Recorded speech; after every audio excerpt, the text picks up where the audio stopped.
In this fourth episode of Beta, let's catch up with everything that's been going on in the tech world by starting with Apple.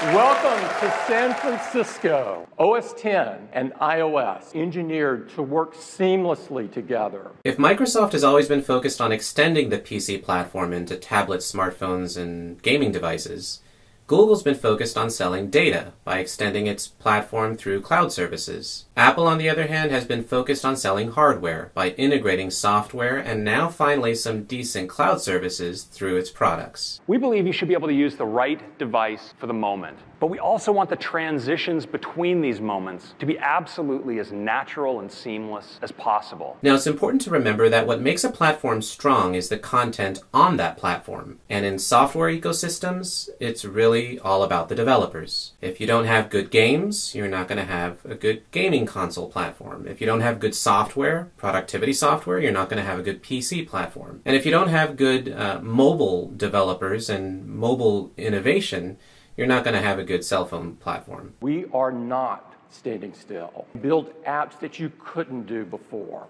The biggest release since the launch of the App Store. Typical Apple, they always start WWDC bragging about their install base and the uniformity of their install base. Our install base of Macs, 80 million, 50% of our install base working on our latest operating system. Which makes sense because the WWDC conference is really focused on developers and promoting the Apple platform to software developers. Windows 8 shipped about a year before Mavericks, and it's at 14%. Yosemite. Yosemite is really all about enhancing productivity through Apple devices. Design. Notification Center, Spotlight, Calendar, iCloud Drive, Mail, Mail Drop, Markup, Safari, Continuity, AirDrop, Hotspot, SMS, Phone Calls, iOS 8. When Tim Cook began to talk about iOS 8, you can really hear that it's really about the huge install base. iPod Touch has passed 100 million units. iPad has passed 200 million. And iPhone has passed 500 million units. Not only is this install base massive, but unlike the fragmentation that happened in PCs or in the Android ecosystem, it's really stayed relatively uniform. Almost 9 out of 10 people in our install base are running our latest operating system. Less than 1 out of 10 of their customers are on their latest software. Over a third of their customers are running a version of Android from 4 years ago. This is important for developers because it allows them to try out new ideas with confidence, knowing that most of their possible customers, will have access to the new APIs through new iOS versions. Not getting great new features, and they don't get security updates that they may need to stay safe. It also enables them to create new business models around these new APIs. The more customers you have, the more chances for success your new business idea will have. iOS 8 has always been about communication. interactive notifications, managing your mail, Spotlight, QuickType, Continuity, Messages, share your location, all the attachments all in one place. Tap to Talk, iCloud Drive. But now, with iOS 8, we're going to see new APIs that extend the software to encompass other hardware developments in health monitoring, HealthKit, new smart appliances, HomeKit, and enhancing the family media experience at home. family sharing, Photos, Siri.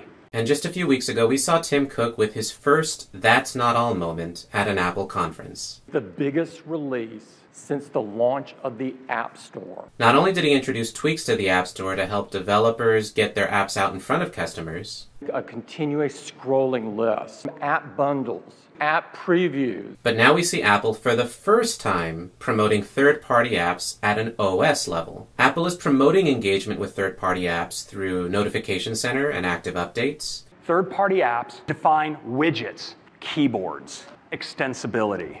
Improvements in UI design. An app like Pinterest can offer a share sheet. An app like Bing could offer translation, Browser integration across the platform, and even hardware access Touch ID, cameras, and server-side infrastructure to help new developers get their apps off the ground. CloudKit, But Apple didn't stop there. They extended this to gaming engines, Metal, Frostbite, console engine that they thought could never come to mobile, and now it can.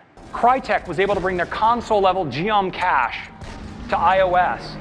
Now, this environment was built in Unreal Engine 4 on a high-end Mac, and now, thanks to Metal, we're running it on iPad. Thanks to Metal's support for precompiled shaders, we can have a huge variety of materials without a load time impact. Sprite kit, scene kit. And finally, the big moment, a new programming language. A new programming language. Now, there's good and bad in all of this, because with any new big platform change, it puts more work on the laps of developers who have to code and learn the new language and learn how to use the new APIs and work out all the bugs and fixes. But this is really a seminal moment in Apple's history, because now we see for the first time a new strategy going forward. Apple is not only going to continue promoting the PC as a productivity platform and iOS as a communications platform, but it's going to bring them both together in a way that integrates user experience across the entire product line. With these new APIs, we're going to see developers hopefully taking advantage and bringing new experiences to customers. And I think we'll see a lot of cross-pollination here, because next week we're going to go over what Google's going to announce at their developer conference. I see some really healthy competition in the market today, so it's really an exciting time to be following all of this. So the next episode, I really want to break down what this means for Yosemite and the PC platform and iOS 8 and the mobile platform, and why it might be a really good time to get into developing and learning new programming techniques, especially with all of these innovations going on Apple's platform and hopefully Google's platform, as we'll learn in this coming week. I wanted to take a moment here to thank all of you guys who've subscribed. I know it's been a month since I posted a video, but as you can see, I've been busy. I wanted to personally thank everyone who subscribed, even while I wasn't posting videos. Here's a list of everyone who subscribed from December through April, and we're working on everyone who subscribed in the month of May, so thank you all. I've also been busy on LinkedIn, and I wanted to welcome everybody from that platform.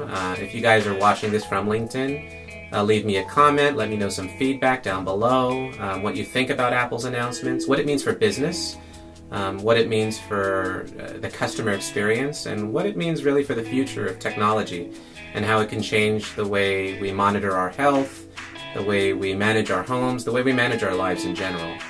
So I'd really be curious and interested in hearing that. And I also wanted to tell you guys that I've been cleaning house logistically. I'm working on a lot of the little details here and there, and now we're going to start posting a lot of videos. So prepare your sub boxes. We're going to have a ton of content out there. I'll see you guys in the next video. Thank you for subscribing, liking, sharing these videos. So connect with me on LinkedIn, follow me on Twitter and Instagram, like on Facebook, and especially subscribe here on YouTube as we go ahead and see what Google's going to announce in these next couple of weeks. And I'm going to continue videos on Apple, as well as bring out my thoughts on Amazon's latest smartphone, and of course E3. We got to bring out all the games that were announced and try to pack it down and summarize it, so that way you have kind of an outlook of what to expect in the fall and winter quarter of this year as all the games are released. So thank you guys for watching, and I'll see you in the next one.